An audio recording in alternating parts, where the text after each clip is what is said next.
मैं डॉक्टर राजीव कुमार चौधरी आज आपको एक तेज़ी से उत्पन्न होने वाली परेशानी जिसका नाम डिप्रेशन है, होम्योपैथी में उसका क्या उपचार है और दवा के बिना भी मैनेजमेंट का क्या इसमें योग है, इसके बारे में बताऊंगा।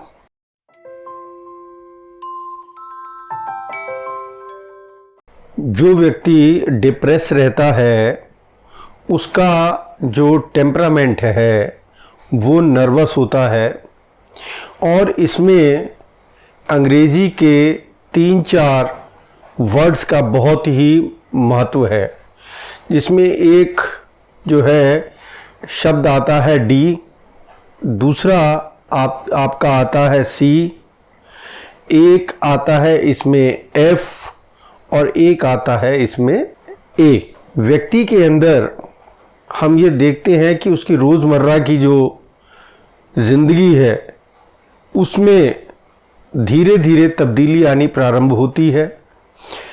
वो अपने आप को सामाजिक स्पर्धा से कटा हुआ महसूस करता है और समाज भी कई बार ऐसा होता है कि डिस्कार्ड करने लगता है, उसकी बातों को जब नहीं सुनता तब भी उसमें धीरे धीरे अंदर से एक जो कॉन्फिडेंस की भावना होती है वो ख़त्म होने लगता है।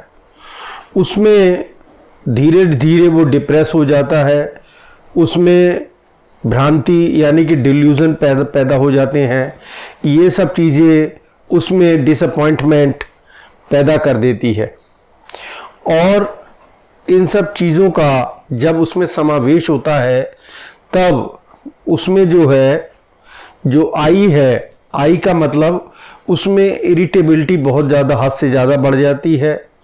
उसमें जो है इंसोमेनिया, नींद की प्रॉब्लम रहने लगती है।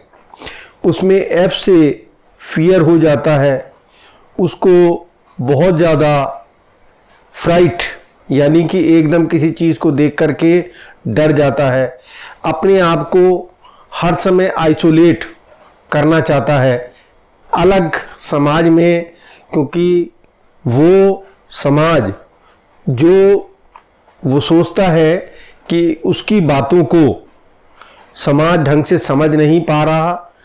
समाज में जो है जब लोग उसको अच्छी तरीके से उसकी बात को ध्यान नहीं देते हैं तो वो अपने में सोचता है कि मुझ में कमी है, मैं डिस्कार्ड किया जा रहा हूँ। ये सब चीज़ें मिल करके उसके अंदर जो है एक भावना उत्पन्न कर देती है कि मैं समाज के लिए नहीं हूँ। ऐसे व्यक्तियों के अंदर सुसाइडल टेंडेंसी पाई जाती है, मरने की उनमें हर समय तमन्ना पैदा हो जाती है, भूख प्यास उनकी ख़त्म हो जाती है, चेहरे की जो ग्रेस होती है वो ख़त्म हो जाती है, आँखों के नीचे जो है काले रंग के जो है धब्बे से हो जाते हैं और उसको जो है भूख आदि भी ख़त्म हो जाती है।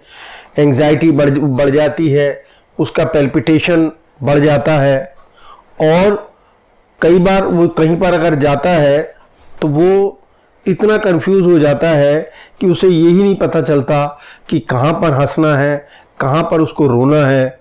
तो ये कंट्राडिक्टरी सिम्टम्स उसमें उत्पन्न होने लगते हैं। कई बार शरीर के अंदर कंपन की स्थिति पैदा हो जाती है, लड़खड़ाहट भी कई बार देखी जाती है। कई बार वो बोलने के लिए जो बोलना चाहता है उसमें स्टैमर होता है, तुतलाहट पैदा हो जाती है और उसमें धीरे धीरे वो कई बार जो है उसमें बहुत ज़्यादा दुख का समावेश हो जाता है और ये दुख का समावेश जो है उसको ज़्यादा से ज़्यादा डिप्रेशन की ओर ले जाता है और कई बार तो वो देखा जाता है जब ये हद से ज़्यादा बढ़ जाता है तो उसमें इंसैनिटी, पागलपन का भी समावेश हो जाता है। ये जो चीज़ें हैं इनको ख़त्म करने के लिए होम्योपैथी के अंदर हमारे यहाँ बहुत अच्छी मेडिसिन है।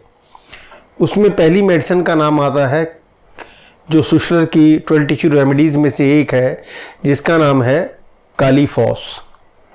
कालीफॉस जो है मेंटली व्यक्ति को काम यानी कि शांत करने के लिए उसको दी जाती है। काली फॉस, अगर उसमें नींद की समस्या हो, वो व्यक्ति जो है अपने में बहुत ज़्यादा डिप्रेशन उसमें पैदा हो रहा हो, तो काली फॉस को देते हैं। अगर ये चीज़ें उसके अंदर डिसअपॉइंटमेंट की वजह से, डिसअपॉइंटमेंट ऑफ लव की वजह से, ग्रीफ की वजह से है, तो वहाँ पर इग्निशिया को भी दिया जाता है। नींद की बहुत ज़्यादा समस्या अगर हो तो वहाँ पर पैसीफ्लोरा मदर टिंचर को भी हम देते हैं। और यहाँ पर नेट्रम्योर जो एक मेडिसिन है वो भी दी जाती है। तो साथ में उसकी व्यक्ति की काउंसलिंग बहुत ज़्यादा ज़रूरी है। उसके अंदर जो नेगेटिविटी से युक्त विचार हैं उनको दूर करने के लिए उसकी काउंसलिंग की आवश्यकता होती है। उसको ऐसे लोगों से मिलने से रोकना चाहिए जिन लोगों के अंदर जो है नेगेटिविटी वाले विचार पैदा होते हैं। उसको पॉजिटिव विचारों की ओर ले जाने के लिए योग, ध्यान और अच्छे अच्छे साहित्य को पढ़ने के लिए उसको जो है प्रेरित करना चाहिए। और उसको जो वो सोचता है कि कोई सागर दिल को बहलाता नहीं, बेखुदी में भी करार आता नहीं, ये जितने भी नेगेटिव विचार उसके दिमाग में आते हैं तो उसे कुछ और जो जीवन से संबंधित लाइनें हैं उनके बारे में भी बताना चाहिए कि जीवन जो है, जीवन चलने का नाम, चलते रहो सुबह शाम। और क्योंकि जो जीवन से हार मानता उसकी हो गई छुट्टी, और नाक चढ़ाकर कहे जिंदगी तेरी मेरी हो गई कुट्टी। तो ये जीवन बहुत अनमोल है, उसे इस बारे में बताना चाहिए और उसे योग की ओर और पॉजिटिविटी की ओर। बाकी ये जो होम्योपैथी की दवाएं हैं, ये जैसी उसकी बीमारी होती है उस हिसाब से, पोटेंसी के हिसाब से उसे 30th पोटेंसी, 200 पोटेंसी या 1 m में उसको हम रिपीट कर सकते हैं। और सबसे बड़ी बात यह है कि उसको जो है काउंसलिंग बार बार उस व्यक्ति की करनी चाहिए।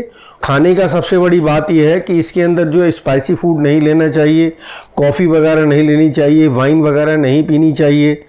पानी जो है जो शीतलता प्रदान करता है, पानी उसको ज़्यादा से ज़्यादा पीना चाहिए। फलों के अंदर जो है जैसे अनार है, आपका ड्राई फ्रूट के अंदर आप जो है उसको अखरोट का सेवन करने के लिए कह सकते हैं, उसे दूध पीने के लिए कह सकते हैं, ये सब चीज़ें बोले।